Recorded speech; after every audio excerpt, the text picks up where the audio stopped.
Hello friend, आपका स्वागत है जिज्ञासा 2.0 1 2 3 में। आज हम सामान्य विज्ञान के टॉप 40 प्रश्न करवाने वाले हैं। क्लास आपकी फर्स्ट रहेगी ये। परीक्षा से पहले सभी क्वेश्चनों को रट लो, इम्पोर्टेंट क्वेश्चन करा रहे हैं आप। ऐसे ही क्वेश्चन बनते हैं परीक्षा में, एक भी क्वेश्चन इससे बाहर नहीं जाएगा इन क्लासों से। जितने भी हम क्वेश्चन करा रहे हैं सभी क्वेश्चनों को रट लो। चलो क्लास स्टार्ट करते हैं। क्लास स्टार्ट करने से जो भी बच्चे नए हैं, क्लास को लाइक शेयर और सब्सक्राइब कर लेना चैनल को, साथ ही साथ बेल आइकन भी प्रेस कर लेना, जिससे कि हमारी क्लास का नोटिफिकेशन आपके पास में सबसे पहले पहुंचे और आप एक भी क्लास स्किप ना कर पाएँ। चलो क्लास स्टार्ट करते हैं बिना टाइम बर्बाद किए हुए। वैद्युत चुंबक बनाने के लिए प्राय किस पदार्थ की छड़ का उपयोग होता है? ऑप्शन नंबर बी हो जाएगा आपका नरम लोहा।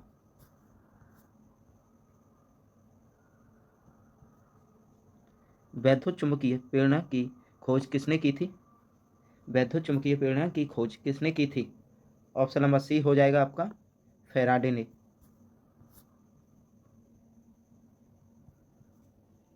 दूध से क्रीम निकाल लेने पर दूध से क्रीम निकाल लेने पर ऑप्शन नंबर ए हो जाएगा आपका दूध का घनत्व बढ़ जाता है। दूध से क्रीम निकाल लेने पर दूध का घनत्व बढ़ जाता है।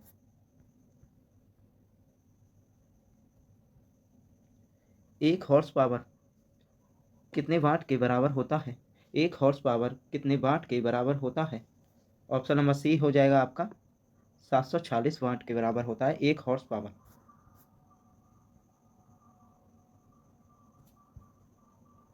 हमारे भोजन में संरचनात्मक खाद्य पदार्थ है।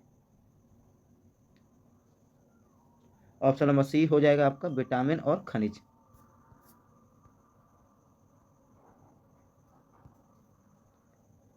हमारे आहार का कौन सा भाग हड्डियों और दांतों की संरचना के लिए आवश्यक है? ऑप्शन नंबर सी हो जाएगा आपका कैल्शियम।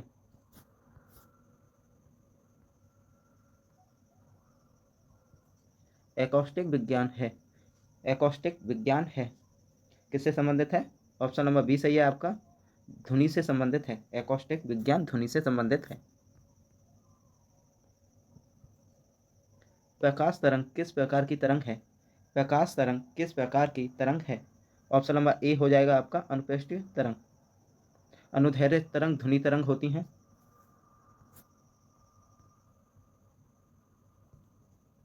पास आती हुई रेलगाड़ी की सीटी की आवृत्ति या तीक्ष्णता बढ़ती जाती है, इस किस घटना के कारण होता है? ऐसा किस घटना के कारण होता है?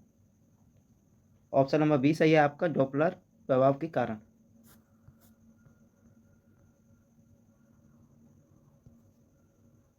डॉपलर प्रभाव संबंधित है डॉपलर प्रभाव संबंधित है ऑप्शन नंबर ए हो जाएगा आपका ध्वनि से।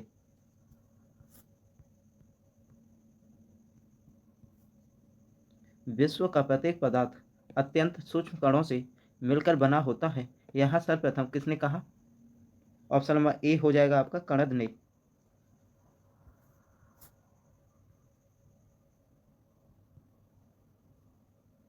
अमोनिया क्लोराइड का जलीय विलयन होता है। अमोनिया क्लोराइड का जलीय विलयन होता है। ऑप्शन नंबर बी सही है आपका क्षारीय।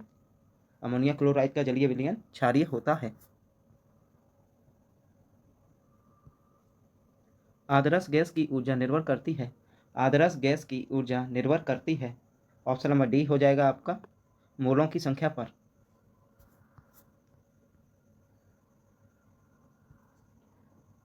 वैद्युत का सबसे अच्छा चालक कौन सा है? वैद्युत का सबसे अच्छा चालक कौन सा है? ऑप्शन नंबर सी हो जाएगा आपका चांदी।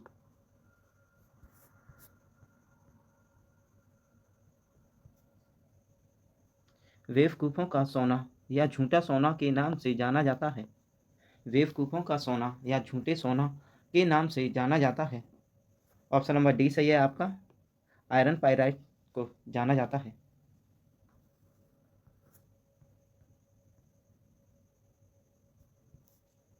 मीना माता रोग किस कारण से होता है? मीना माता रोग किस कारण से होता है? ऑप्शन नंबर ए सही है आपका पारा के कारण होता है मीना माता रोग, पारा की कमी से। सफ़ेद सोने के नाम से जाना जाता है। सफ़ेद सोने के नाम से जाना जाता है। ऑप्शन नंबर डी हो जाएगा आपका प्लेटिनियम को। सफ़ेद सोने के नाम से जाना जाता है प्लेटिनियम। मानव मस्तिष्क कितने ग्राम का होता है? मानव मस्तिष्क कितने ग्राम का होता है? ऑप्शन नंबर सी सही है आपका 1350 ग्राम।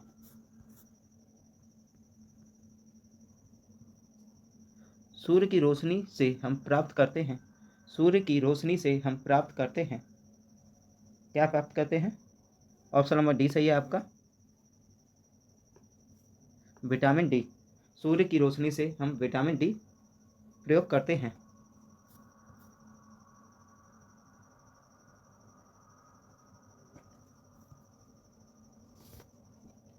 मनुष्य के शरीर में सबसे छोटी ग्रंथि है।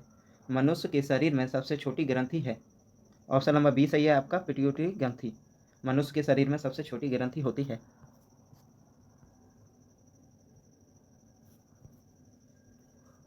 कौन सा जीव मिट्टी की उर्वरता को बनाए रखता है? कौन सा जीव मिट्टी की उर्वरता को बनाए रखता है? ऑप्शन नंबर बी सही है आपका केंचुआ। मिट्टी की उर्वरता को बनाए रखता है केंचुआ, जिसे किसान का मित्र भी कहा जाता है।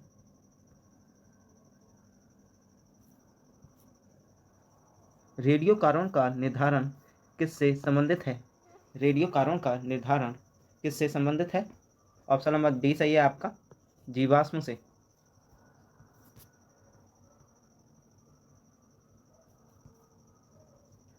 ठोस कार्बन डाइऑक्साइड को क्या कहते हैं? ठोस कार्बन डाइऑक्साइड को क्या कहते हैं? ऑप्शन नंबर सी सही है आपका शुष्क बर्फ। ठोस कार्बन डाइऑक्साइड को शुष्क बर्फ कहते हैं।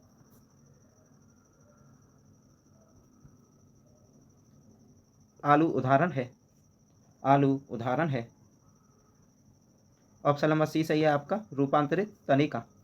आलू उदाहरण है रूपांतरित तनिका।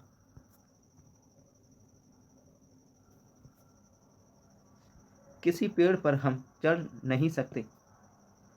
किस पेड़ पर हम चढ़ नहीं सकते? 4 ऑप्शन है आपके। ऑप्शन नंबर ए सही है आपका केले के पेड़ पर हम चढ़ नहीं सकते। किस नेत्र का निकट बिंदु है? किसी किसी नेत्र का निकट बिंदु है। ऑप्शन नंबर बी सही है आपका 25 सेंटीमीटर।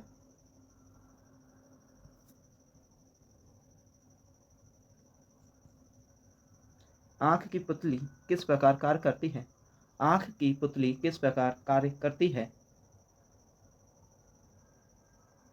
ऑप्शन नंबर ए हो जाएगा आपका परिवर्ती द्वारक के भांति। परिवर्ती द्वारक के भांति।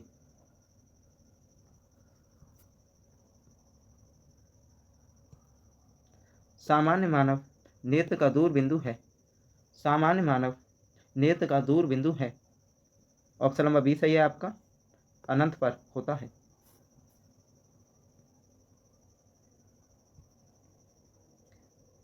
सिनेमा के पर्दे किस प्रकार का प्रतिबिंब बनाते हैं? सिनेमा के पर्दे किस प्रकार का प्रतिबिंब बनाते हैं? ऑप्शन नंबर बी सही है आपका वास्तविक प्रतिबिंब बनाते हैं।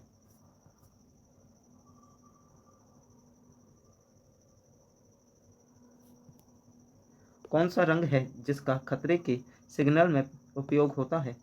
कौन सा रंग है जिसका खतरे के सिग्नल में उपयोग होता है? ऑप्शन नंबर डी सही है आपका लाल रंग।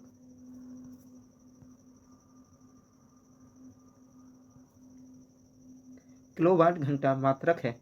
किलोवाट घंटा मात्रक है। ऑप्शन नंबर बी सही है आपका ऊर्जा का। किलोवाट घंटा ऊर्जा का मात्रक है। वैद्युत बल्ब का फिलामेंट होता है। वैद्युत बल्ब का फिलामेंट होता है।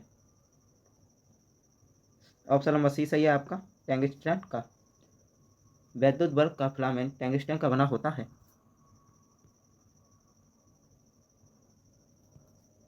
प्रतिरोधकता का मात्रक है। प्रतिरोधकता का मात्रक है। ऑप्शन नंबर ए सही है आपका ओम मीटर। प्रतिरोधक प्रतिरोधकता का मात्रक ओम मीटर होता है। अगर प्रतिरोध होता तो ओनली ओम होता।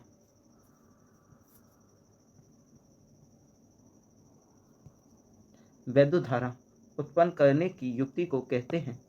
वैद्युत धारा उत्पन्न करने की युक्ति को कहते हैं। ऑप्शन नंबर सी सही है आपका। सी सही है आपका, जननेत्र। जननेत्र कहते हैं वैद्युत धारा उत्पन्न करने की युक्ति को।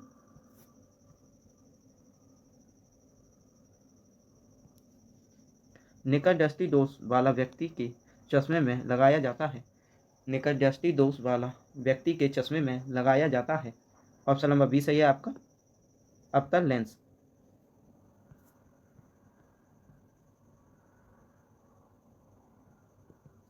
दूर दृष्टि दोष वाले व्यक्ति के चश्मे में लगाया जाता है। दूर दृष्टि दोष वाले व्यक्ति के चश्मे में लगाया जाता है।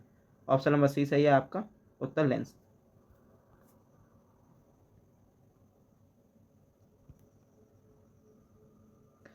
तेज प्रकाश में पुतली का आकार कैसा हो जाता है। तेज प्रकाश में पुतली का आकार कैसा हो जाता है। ऑप्शन नंबर बी सही है आपका, छोटा।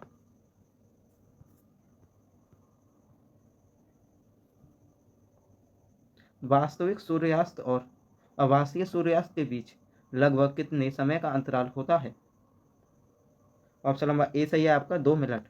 वास्तविक सूर्यास्त और आभासीय सूर्यास्त के बीच लगभग 2 मिनट का समय होता है। दूर दृष्टि दोष वाली आंख साफ साफ देख सकती है। दूर दृष्टि दोष वाली आंख साफ साफ देख सकती है। ऑप्शन नंबर सी सही है आपका, दूर की वस्तुओं को। आज का लास्ट क्वेश्चन ये, मानव नेत्र में जो बिंदु प्रकाश के लिए बिल्कुल सुग्राही नहीं रहता होता उसे कहते हैं। मानव नेत्र में जो बिंदु प्रकाश के लिए बिल्कुल संग्राहित नहीं रहता होता उसे कहते हैं। ऑप्शन नंबर बी सही है आपका, अंध बिंदु कहते हैं उसे।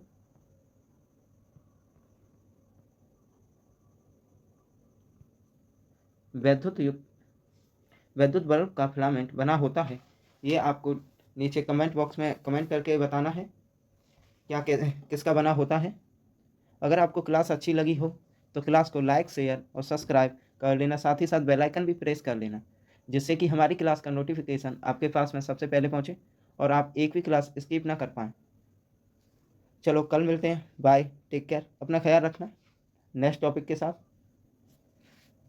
इस क्वेश्चन का आंसर देना है आपको नीचे कमेंट बॉक्स में।